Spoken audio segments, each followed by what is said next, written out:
We are. Well, good morning We to are live. everybody. Good morning, Igor. Good morning, Tim. And Good morning. once again, to Morning. all the people who are watching us or listening to us in Clubhouse, also LinkedIn, YouTube, and Facebook. It's a pleasure to have you with us on this Wednesday morning. This is February the 12th, 8 o'clock Japan time, and it is midnight in the Czech Republic, where our Oh, guest speaker is thank you. Igor. Thank you. Thank you so very much for being with us, Staying even up late. this late hour. My Yes, for you, pleasure. Igor. My pleasure. My pleasure. Always glad to be here, to be back. Right on. Thanks a lot. And if you have followed us for a while, you already know that Dr. Prusa has been with us already a couple of times, and we have talked about scandal in Japan. It's a pleasure to have you with us, Igor, once again this morning. And before we dive in into today's topic, which is about the rituals and process of scandal in Japan, and when we're going to talk about a specific scandal here that shook the country and the repercussions of which are still visible and still felt Yeah. here in not only the industry but in the society as well. I would like to say a quick thank you for our first sponsor, who is Kanchu. That is Kanchu, a company that works in the field of real estate. They are based in Yokohama, and they offer bilingual services in the fields of buying and selling real estate. Also, they do real estate investment and property management. I'm sure that you have already met James, either on LinkedIn or in person in Tokyo or Yokohama. So if you have any projects in mind in any of these fields, please feel free to reach out to him. You can connect with him on LinkedIn and work from there. So, And speaking of LinkedIn and James, as you'll notice, I shared a picture on LinkedIn today. mhm, Exactly 2 years ago, I met James and Hannah for the first time, on this and day, in person, in right? person, But yes. I feel like I've known him for a lot longer because we did a lot of correspondence, mostly with Hannah, when they were still in Canada, right? Hmm. Yes, we did. So, but I Yes. met him 2 years ago. We've met, a few times since as well, but just great people. I trust them. We wouldn't put them on here if we didn't trust them. So they'll do a good job for you. And I recommend you follow James on LinkedIn. He has great posts. And if you do need their services, go for it. They're just good people. They'll take care of you. And I also want to, while I'm at it, recommend everyone to follow Igor on LinkedIn as well. Igor has great posts, very incisive, and he breaks down, a lot of the scandals that are going on. I don't watch TV, so I have to get my news from Igor now. But follow Igor as well. And I think after you listen to him today, you'll definitely want to. Thank you, So Tim. You're lovely. Yes, thank you very much for that. And Igor, so as Tim said, it's usually many people here in Japan watch TV and we hear about the scandals and everything. But I think that nobody so far has done such a dissection of scandals, how yeah, scandals happen here and for what reasons, what the process, because it's a process once again, and it is a process that contains rites and rituals here, so that the people who are implicated go through that process, and some of them they come back, maybe not that clean, but still they can be rehabilitated into society. But I believe that today's study case is going to actually tell our listeners how this happens, and there is no better person, no better yeah. academic actually than Don't you, be like this. who can There are many yeah, walk great us through people this. next to me, but nobody is crazy enough to go this deep because it's useless. But I'm doing it. But No, I disagree. I think it's very useful. And here's why. Like when I look at something through the eyes of an anthropologist, it's very useful to look at, I I don't know if this is the right word, but extreme elements of the culture I see. and dissect them because they tend to magnify values. They tend Yes. to magnify things about the culture, even though you might say it's, I don't know if fringe is the word or extreme, but so it's very useful to see how culture deals with these rather extreme, unacceptable, socially unacceptable situations, like how they deal with it. So I Right. find it very interesting, and I think it's useful. I don't know. I Maybe. thought I thought more it's like useless for practical life or for any sort of, Yeah. reasonable projects, because, and it really, when you start studying scandal, each and every case study, I'm always questioning myself, thinking, what the hell am I doing here? I should do something more productive. So I'm just looking at this, at these episodes and events, and they are fleeting, and they are sometimes hard to grasp. They are not easy to quantify.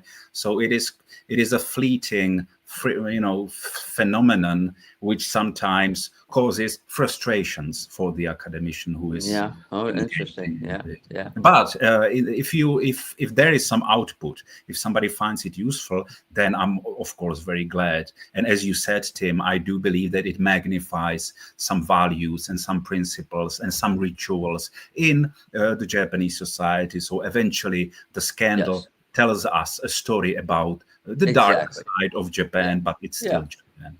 Yeah. Yeah, it is And we still. all our cultures have a dark side, just as Oh well. yes, There's oh flavor yes. for so we're not picking on Japan. In fact, it's Not at all. I love coming Japan. from a place of love. I think Exactly. That's important to note. I mean, scandals are everywhere and corruption is everywhere. I mean, I just focus on Japan because I'm a Japanologist, Right. studied Exactly. that country. So, but of course, there is nothing unique about scandals in Japan in Exactly. general. Right. Right. Okay. Yeah, I agree. Cool. Yes. Well, here we go, because I know I've been following this from afar for a while, but I don't know the details. So this is an interesting one. Johnny's sex abuse scandal. Yes. Yes. Well, this scandal was on TV, it was in social media, it was in the legacy media for a very long time here, unlike other scandals before. Yeah. Right. And I am really thankful, really, to you, Igor, for choosing it as a case study today, because the repercussions of it are still here. Yeah. Yeah. And they have basically started changing the entertainment industry, the business model of some of the agencies here, although the change is very slow as usual, and there are still a lot of things that need to be improved. But let's go into the topic. Yeah. So, Yeah. yes, let's dive into it. Yes. Let's do it. Yes. So, hello everybody once again. You may remember from the last time me talking about some more general theories of scandal, namely Japanese scandal as a ritual. So I looked at the scandals from anthropological point of view. But today I would like to do something a little different. I would like to take one concrete case study and try to apply some of those theories and concepts I was discussing the last time I was here. So I will not repeat much what I said the last time, and I will focus on this one particular case study, namely the Johnny's sex abuse scandal. So, of course, we need to start with scandal description, and I do believe that most of you know who Johnny Kitagawa was, as he was basically the father of J-pop. He founded the talent agency Johnny and Associates in 1962.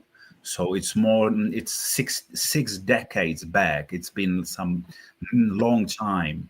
And Johnny Kitagawa created, through the agency, the biggest pop stars ever in post-war Japan, including SMAP or Hikaru Genji or Arashi or Kattun. There are many bands. Perhaps SMAP is the most popular one, especially these days when we have the Fuji TV scandal of Nakai Masahiro, who was a member of SNAP.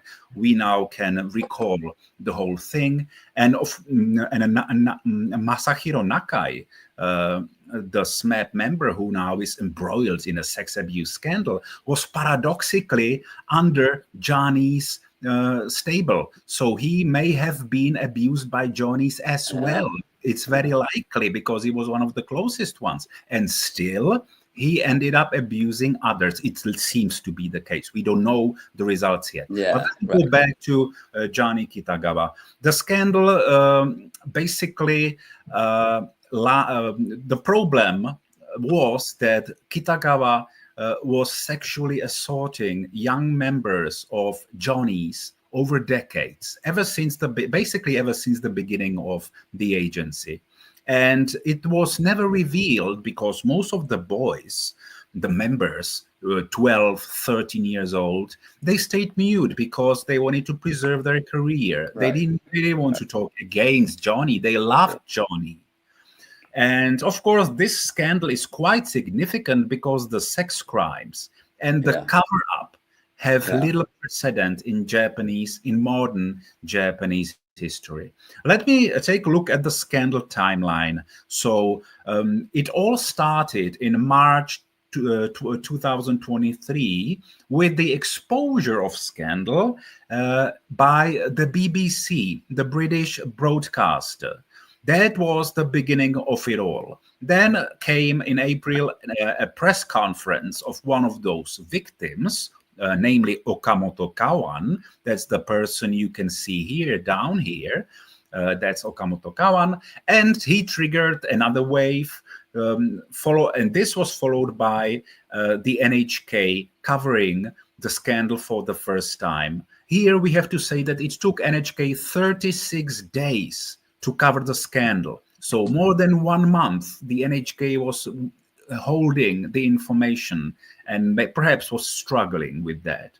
Then, in May 2023, Julia Keiko Fujishima, who is the CEO of Johnny's, posted a video apology. At the same time, an independent expert panel was established. And in September of the same year, there was the first Johnny's press conference. It was a failure, which is why 1 month later, in October, there had to be another Johnny's press conference, and Johnny's was renamed to Smile Up. And I will get back to that, but let me go through the history.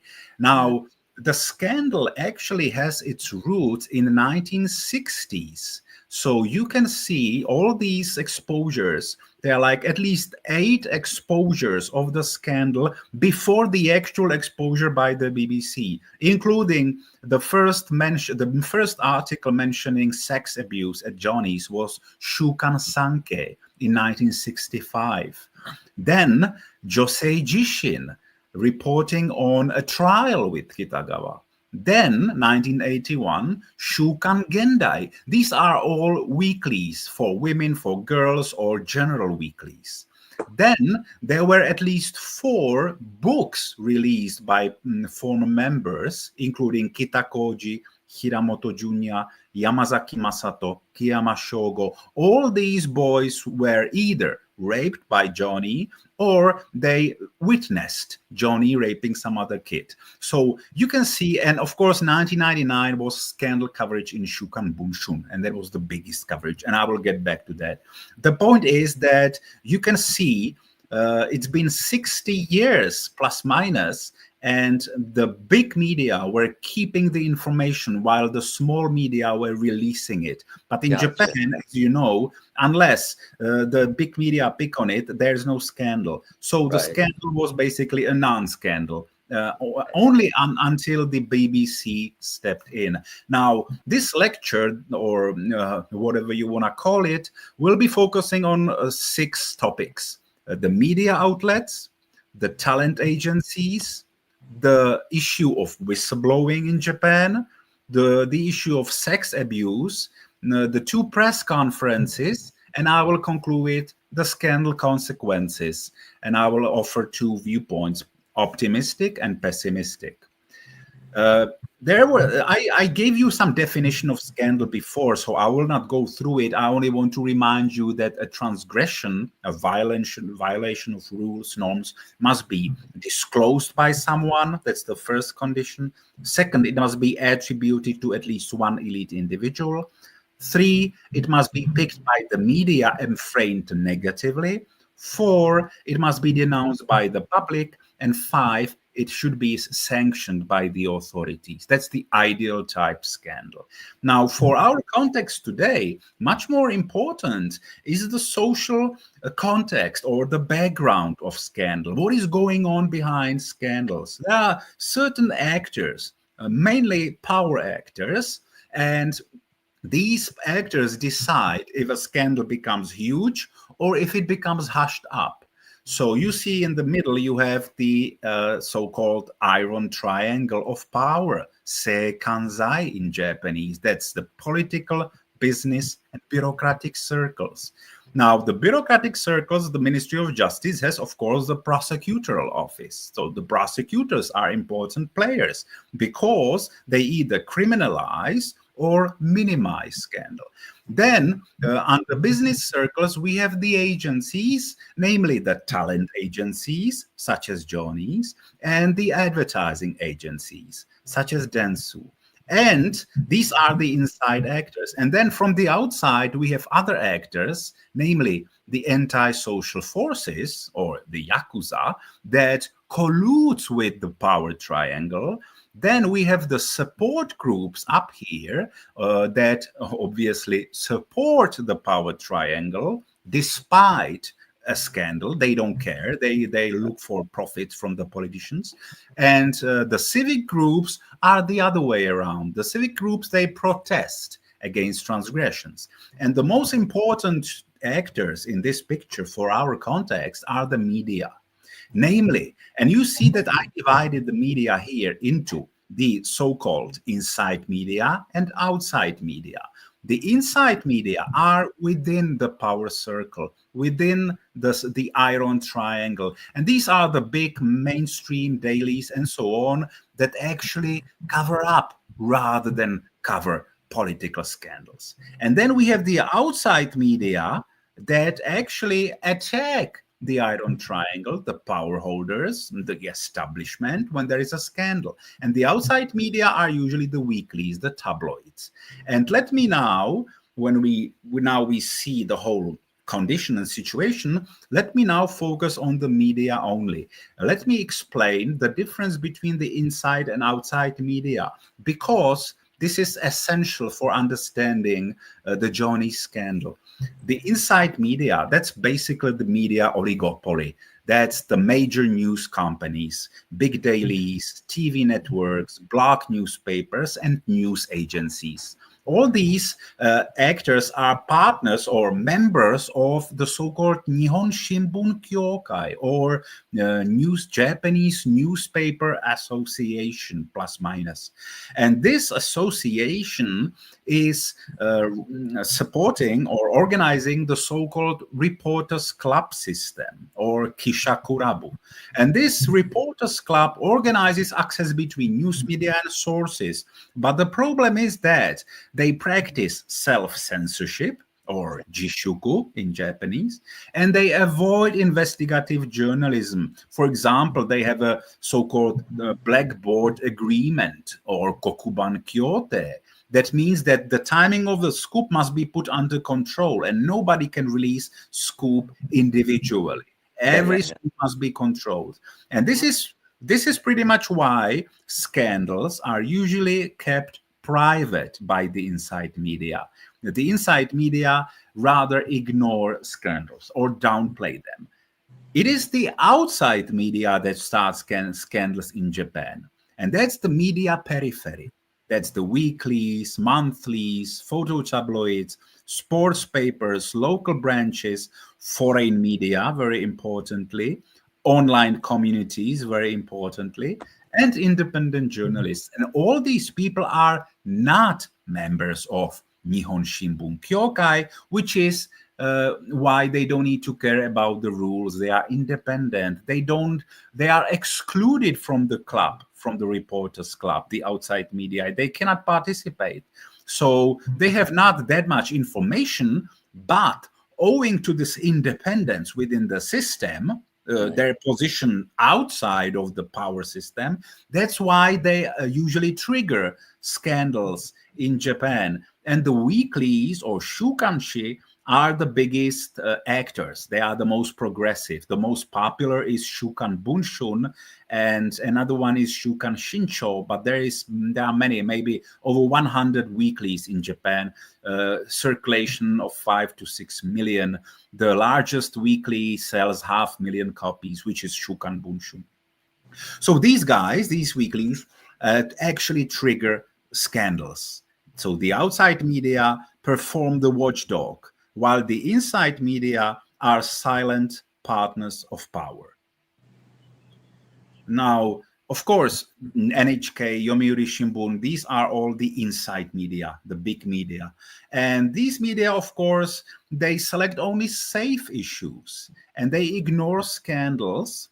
And they would argue that they want to maintain impartiality and social cohesion. They don't want to break the harmony. That's why they ignore scandals. Exactly. And also they say that it's because they don't want to harm the readers, the advertisers, and the sources. The Kisha and the sources are in an intimate relationship, so no scandal can be released. And that was the case of the Johnny scandal as well. So all the inside media refused to investigate the weeklies stories after the weeklies published them. And they basically chose cronyism and money over social responsibility, which is why this scandal is not only a sex abuse scandal, but it's also a scandal of the media. Yeah, for sure.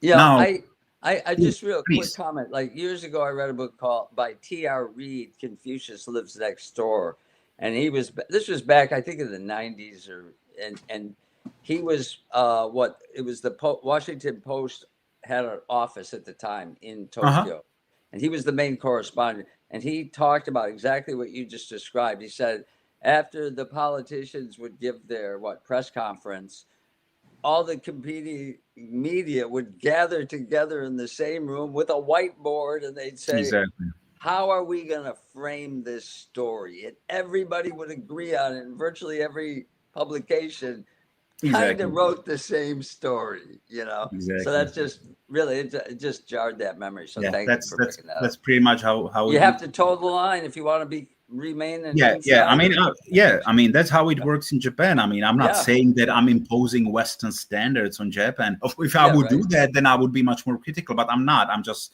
saying how things are in Japan, and there's nothing wrong about that. For sure. No, that's true. Oh, for sure.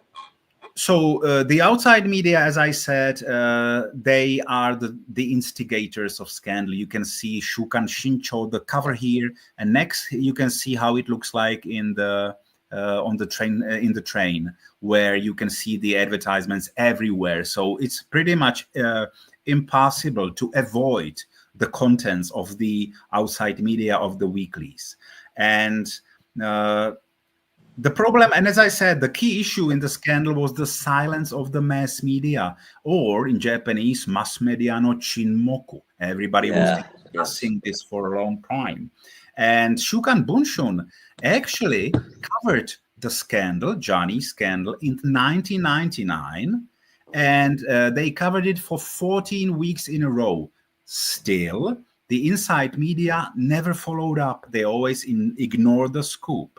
And even Kitagawa filed a libel lawsuit against the magazine. But guess what? The court concluded that some parts of the weekly's report were actually true. So yes, Kitagawa was a rapist, but the society as such, and the police and the prosecutors didn't care. So Kitagawa was free. It was like a public secret. Yeah. I mean, open public secret. Everybody, many people knew about it. I mean, that's an oxymoron. Many people knew about it. Amazing. So the outside media are really essential in scandals in general, and in case of Johnny's in particular. I call this a bottom-up mediation, where the scoop is leaked through the outside media, and that pushes the inside media to finally transform a tabloid scoop into a proper scandal. And very important is the so-called outside pressure, or gaiatsu. And that's the case when foreign journalists or foreign companies, committees, shareholders put some pressure on Japan by releasing the scandal, which was not released in Japan yet. So once the BBC exerted this guy Atsu, then the Japanese dailies finally started to catch up. Still, it took them at least 1 month to catch up, but they did catch up. And this is very often the case in Japanese scandals, this outside pressure. Only consider the Kakue Tanaka scandal back in 1970s. Right. That was Los Angeles Times. Uno Sosuke, prime minister, the first sex scandal in Pozo history, the geisha scandal, that was fueled by Washington Post. Look at the Fuji TV scandal, it was going on now. That was actually triggered, or that was fueled by the Dalton Investments, which is a shareholders company, an American company which holds some shares in Fuji. So you see, this is how the outside pressure works. Yeah. It's very effective. Always then the Japanese media have to catch up. Now, let me say something about the jimusho, the talent agencies, such as Johnny's. They work on the entertainment market, or Geinokai. They specialize in manufacturing idols, but they also wield enormous power, and they can dominate other institutions. And Johnny's was untouchable by the TV stations in terms of in terms of any negative coverage. And Johnny's was controlling the gossip, eliminated leaks, and was minimizing negative exposure. So the PR people at Johnny's were doing a really good job covering, shielding the predator, the sex predator. And moreover, the idols under Johnny's have to strictly adhere to the guidelines of the agency. They cannot really date. They are subjected to intense training, limited personal lives. That's yet another scandal of Johnny's, the way he treats the idols. And these idols are under immense pressure and stress. And some of them, guess what, end up taking drugs. So then there is a drug scandal because some celebrity took drugs because of the stress. And one more thing about Johnny's is important. Johnny's was connected to Japanese politics. It gained access to and patronage from the Liberal Democratic Party, or LDP. For example, the sister of Johnny, Mary Kitagawa, Johnny had a sister, she was called Mary, and Mary had very strong ties to the Prime Minister Yasuhiro Nakasone, the 1980s Prime Minister LDP. Yeah. And when there was the upper house elections in 2022, Johnny's actually supported the LDP candidates. So you see there's connection to LDP, to politics as well. Now, if you talk about Johnny's, we have to mention the issue for whistleblowing. People would think that whistleblowing is rare in Japan, but that's not really the case. These days, whistleblowing is on the increase because more and more, there are always the loyal members, those who keep the secret and keep silent. But at the same time, there are peripheral members, the members on the periphery, that actually blow a whistle. And that was the case of Johnny's. The gossip was there. All the members knew about Johnny's doing the sex abuse, but it stayed on the internal level. Only after the BBC stepped in, then the bravest members stepped forward, such as Okamoto Kawan, that's the guy on the picture up there. And these people are troublemakers. Whistleblowers are troublemakers. So the point of those whistleblowers was to transform their image from the troublemaker to the victim. And that's something that is really difficult in Japan. You can see it on the Ito Shiori case these days as well. She still is a troublemaker for many. Although she's nominated for Oscars, still Ito Shiori's movie is not being screened because she's a troublemaker for this dominant patriarchal capitalist system, right? Yeah, you weren't loyal to the tribe, you know. Yeah.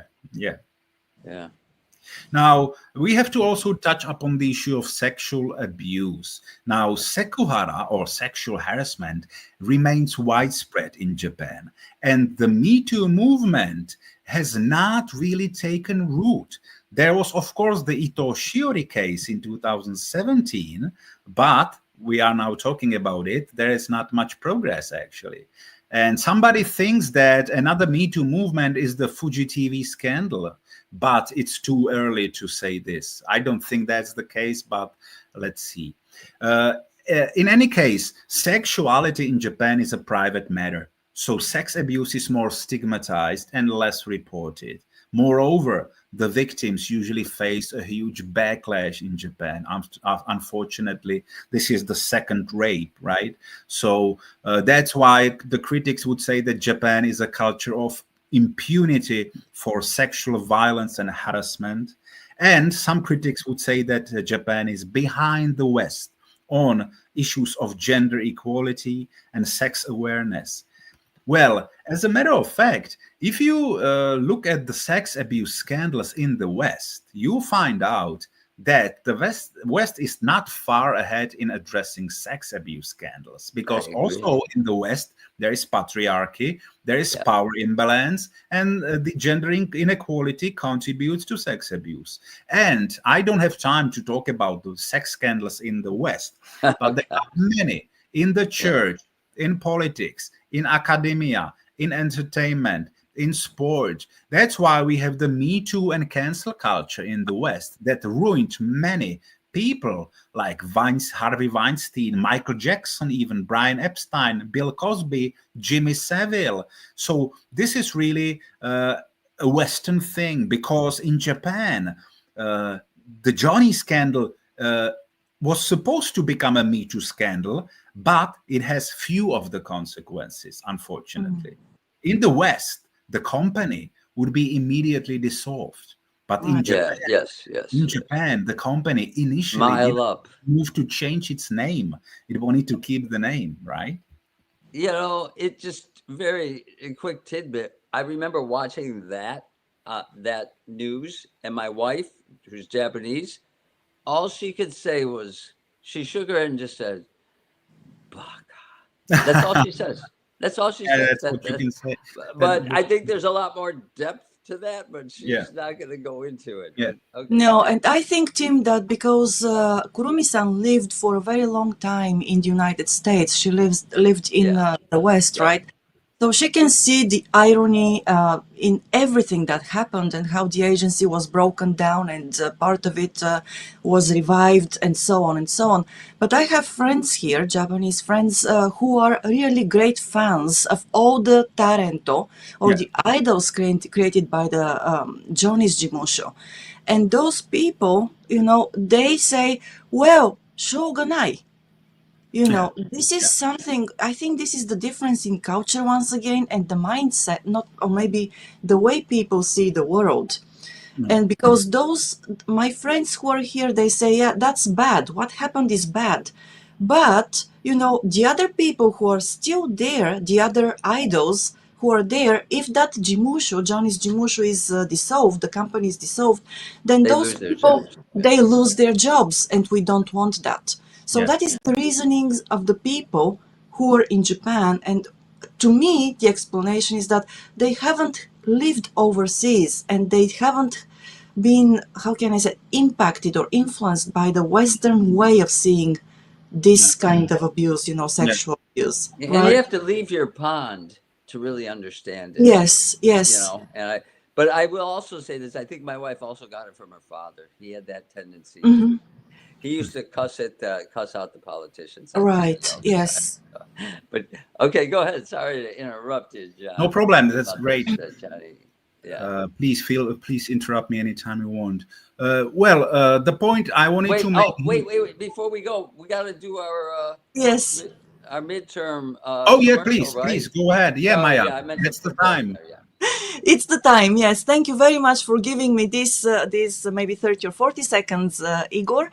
And to everybody watching us once again, I would like to say a big thank you to Houze, or Houze Inc, as they are known as well. So this company is based in Yokohama as well, and this is our other sponsor. We are happy to represent that and them, because they We have worked with them before, and once again, Hana or James Howell is a representative of the company. They do custom home design, they do construction, they do commercial building construction as well. And if you are worried about your language skills, or if you wonder which company you can turn to, please remember Houze is the partner for you if you're based in Yokohama or Tokyo. So they can talk with you in either English or Japanese, and they will do their best to meet your needs and customize their services to you. So thanks a lot to Houze. Now we are back to the presentation of Igor. You're a wonderful moderator, Maya. Oh, no. Sorry. I made a mistake here, and we are going back to this one. Yes. Wonderful. No problem. Thank Yeah. you. Thank you. So the point I wanted to make here is that perhaps contrary to expectations, the Johnny scandal was actually not an exception. It was not a unique thing. I thought it was unique in the beginning. But then you must take a look at Jimmy Savile. Jimmy Savile was a British DJ and personality, media personality, and he was raping kids just like Johnny for decades. And you can see Johnny and Jimmy next to each other here. And the point is that I found out that their careers and their scandals were overlapping pretty much because they both were working with children and young people. They both were praised after death for their contribution. They both, the gossip about them first appeared in mid-20th century. That's 60, 70 years ago. Next, they both were never charged because of insufficient evidence. Then they both began a legal fight against the tabloids. They both attacked the tabloids. They both, the mainstream media in both cases were covering up their abuse for decades. And in both cases, it was the non-mainstream media, the so-called outside media, that have triggered the scandal. So when somebody tells you that Johnny's scandal is a unique thing, you have to remind him of Jimmy Savile. It's not as unique as it looks like. You know, in Japan, everything looks kind of unique. But then when you keep your distance and take a look somewhere else, you find out that that the sex predators are everywhere in the world. Everywhere. Yeah. And finally, let me move to the press conference. You know, I was analyzing the performance during press conferences the last time we spoke. And the first press conference of Johnny's was in September. And Johnny's actually admitted that Kitagawa molested many aspiring idols. The main actors of the press conference were Juri Fujishima, the boss, and Higashiyama Noriyuki, the new boss. That's the guy in the middle. And this is the first, and then there was another person, but these two were most important. And this was the first time in the history of show business in Japan that Johnny's has held a press conference. It's unheard of. Now, if you recall my talk last time, I was distinguishing between three confessional strategies in scandal. One can apologize, one can defend himself or herself, or one can be offensive and counterattack the accusation. That's the three strategies. Apologetic, defensive, and offensive. Shazai, Mamori, Seme. Now, if we look at the Johnny's first press conference, we find out that it was a pragmatic combination of apologetic and defensive strategies. This is, by the way, the same style as the Fuji TV press conference, which was also a pragmatic combination of apologetic and defensive strategies. And it also ended in a disaster. So the Johnnies wanted to do a purification ritual. That's all. Misogi. Resignation, apologies, tears. That's the definition of misogi. And Fujishima, the person, actually started crying 1 hour after the start, which is very important, as you know from the last time. Tears, lacrimation is essential to scandals. The reporters are waiting. That's the photo opportunity, the tears. Gotcha. And at the same time, it's a sign of sort of self-reflection or Gotcha. Hansei, you know. Yeah. So let me go back to those two strategies. As for the apologetic strategy, you could hear the basic expressions.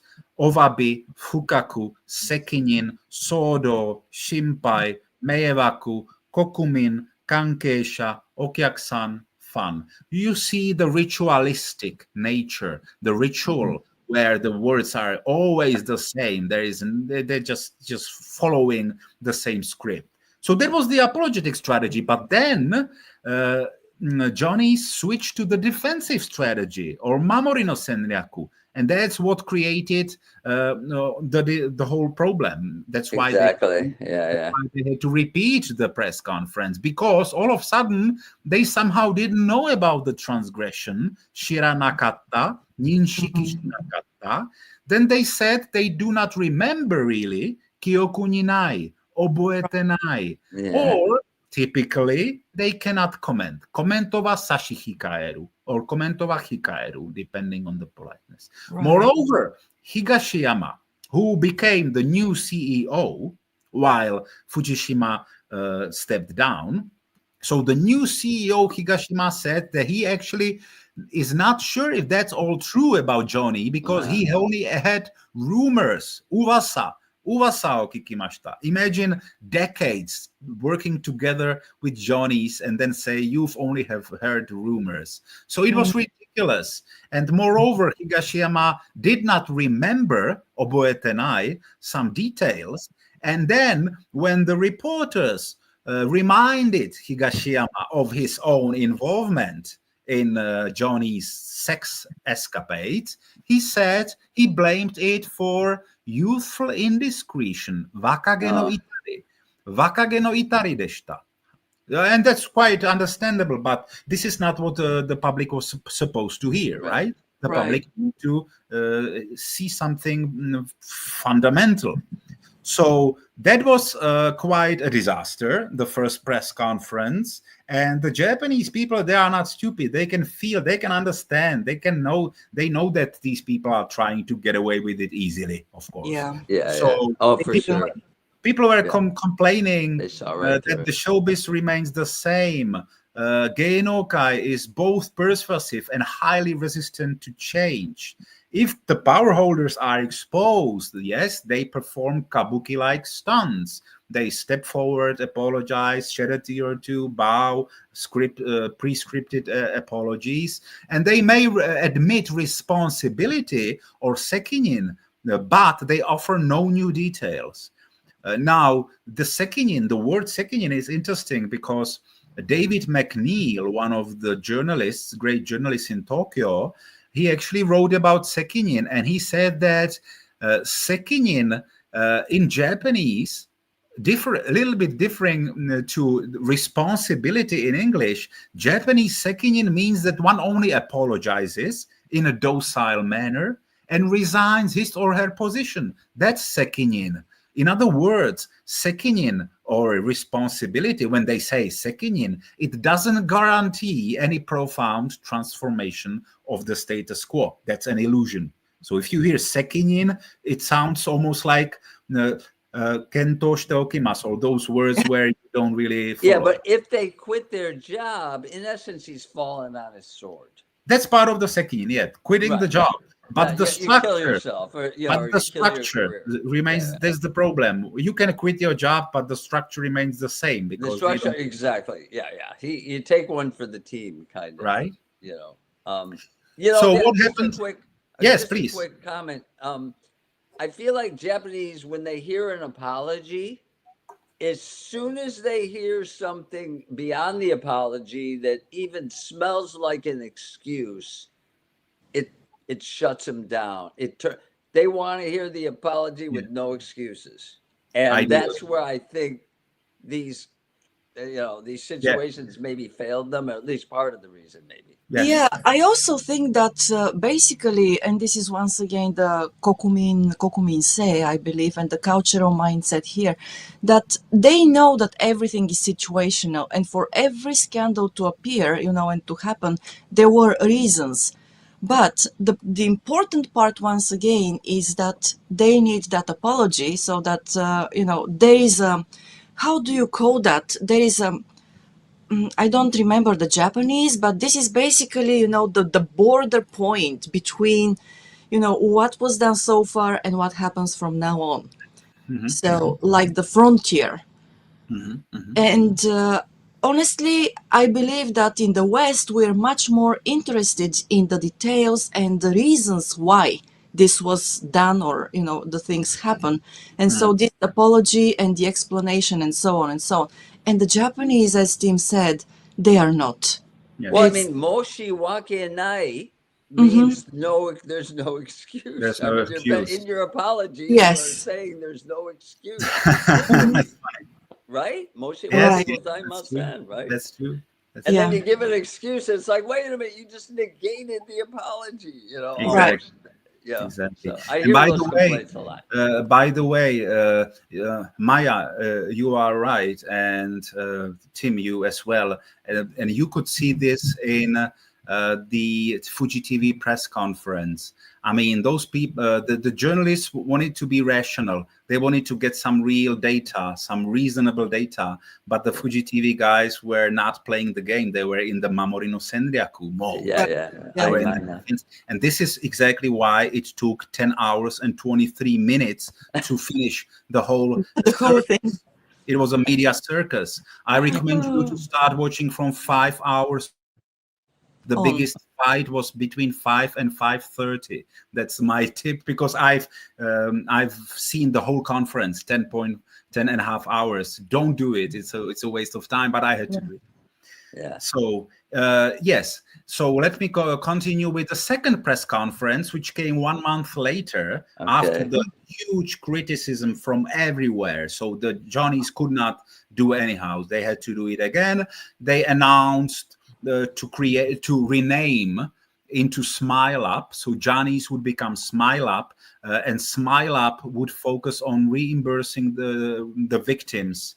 And it would be disbanded later, and it was. And then the real new Johnny's agency was called Starto. So, but that's not important for our context. Smile Up. This is a word which would work well within the kawaii, cuteness discourse. It doesn't work well when you are talking about rape victims. Exactly. So this is another fun part. But I understand that the agency wanted to look optimistic. Let's smile up. So far, we were smiling down. Now let's smile up. No, I'm going back to serious. So the second press conference meant nothing. There was no real change. Jury Fujishima refused to show up. She was not there because she didn't want to do the ritual. She didn't have power to do the ritual again. She only sent a letter to the people, and one person read her letter. Most importantly, the most responsible person for covering up the Johnny's abuse was Suguru Shirahase. Shirahase Suguru was a PR manager of Johnny's who was covering up everything. He was the main villain of the scandal. But of course, as is always the case, he didn't show up at the conference. And this is exactly, if you're watching the Fuji TV scandal, you know Hieda Hisashi, right? Hisashi Hieda. That's the main villain of the Fuji TV scandal. So in Johnny's case, it was Suguru Shirahase. And these people, these are shadow kings. They are too powerful. They don't step forward in front of those normal people and apologize, right? So the most important people are missing. Moreover, there was a blacklist, NG reporters blacklist created during the press conference. You know, I told you the last time that those press conferences are pre-scripted rituals with rules and limitation. But this time, Johnny's was using a blacklist, or if you want, NG list of journalists that to avoid calling on during the event. So the organizer had names with pictures, with photographs. Of course, one of them was Mochizuki Isoko from Tokyo Shimbun. Isoko Mochizuki is now a celebrity journalist.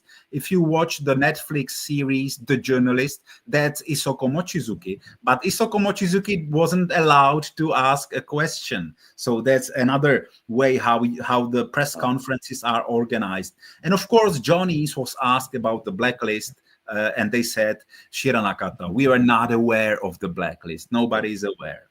Oh, Now, it's all choreographed shibai. That's all. It's a kabuki play. yes, it Oh is. man, It yeah, is. yeah. Unfortunately, not unfortunately, sometimes it's fun, but it's, of course, you have to perceive it sort of aesthetically rather than rationally.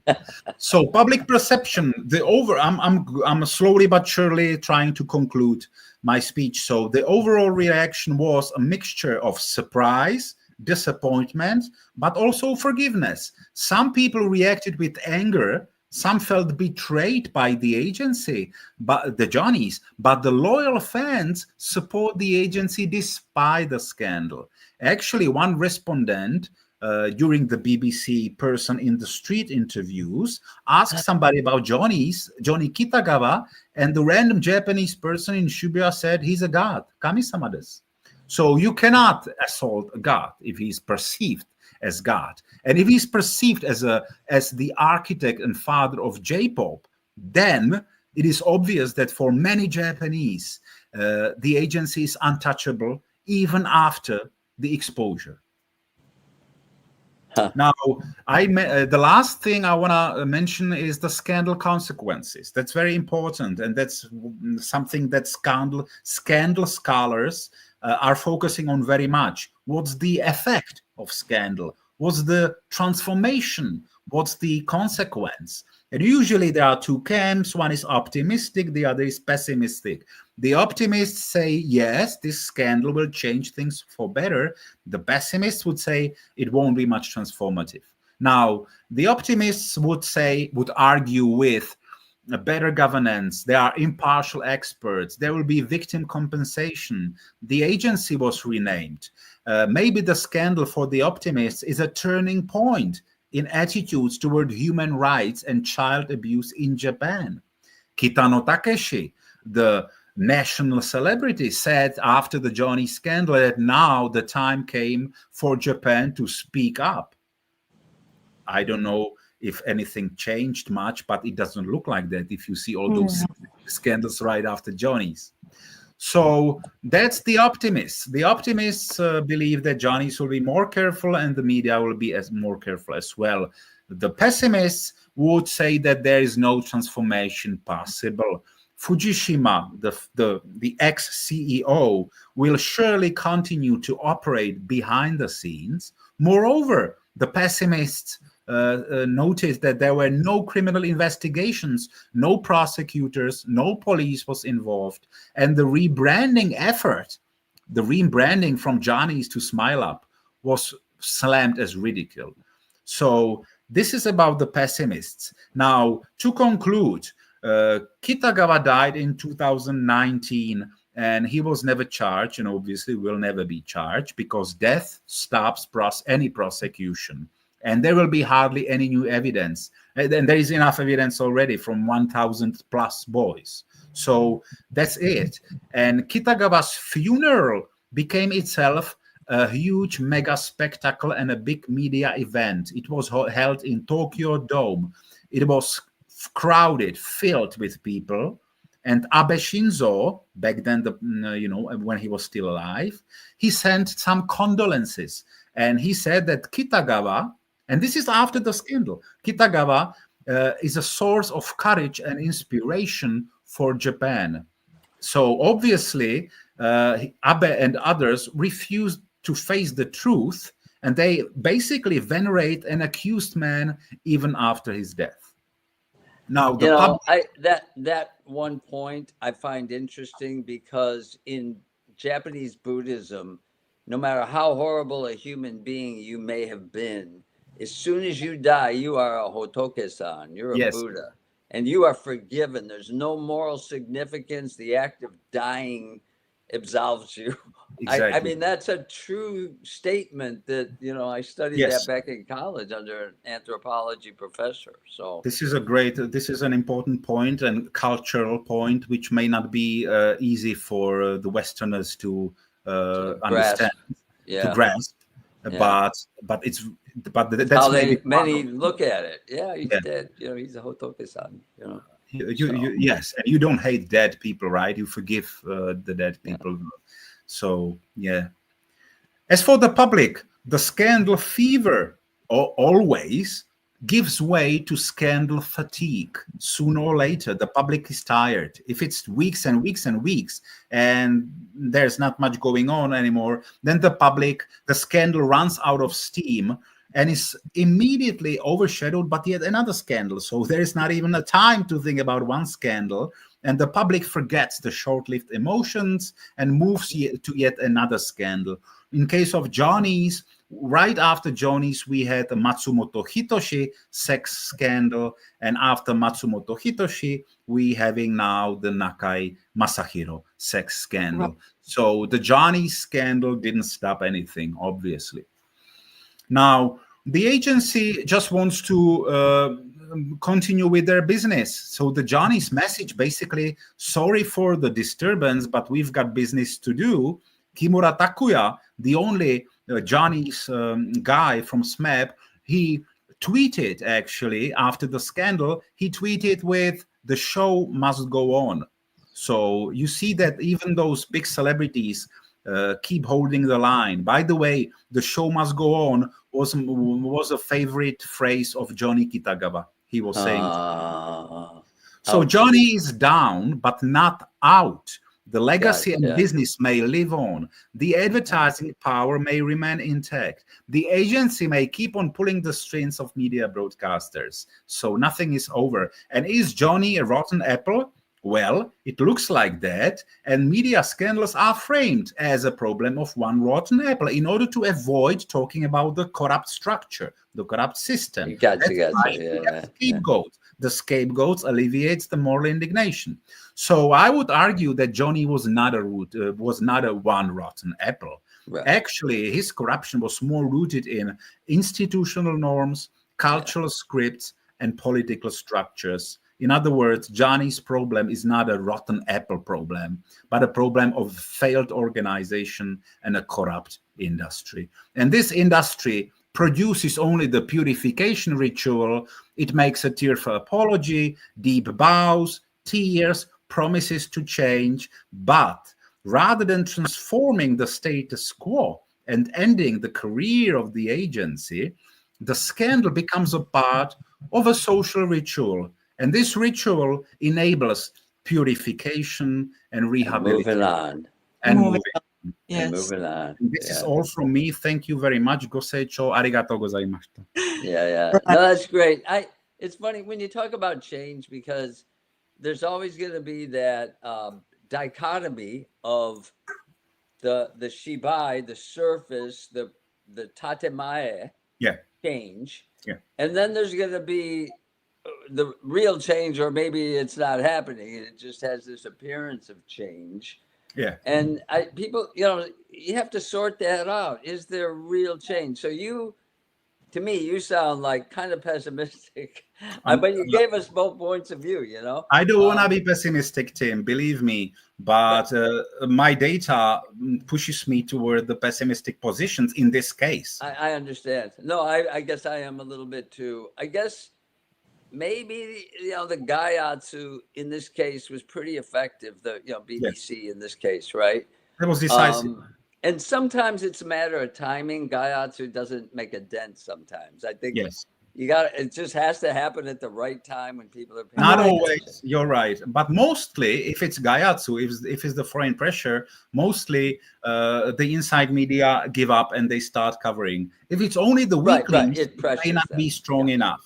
But once the outside pressure steps in, then usually there is no way for the inside media to sort of hush up the scandal, because that will be a global disaster if that's too much. And one more thing about the BBC, I was not talking about the online media, the social media. I have no time for it today. That would be the whole lecture. But I wanted to say that actually the social media, the internet, plays a seminal role in scandals these days.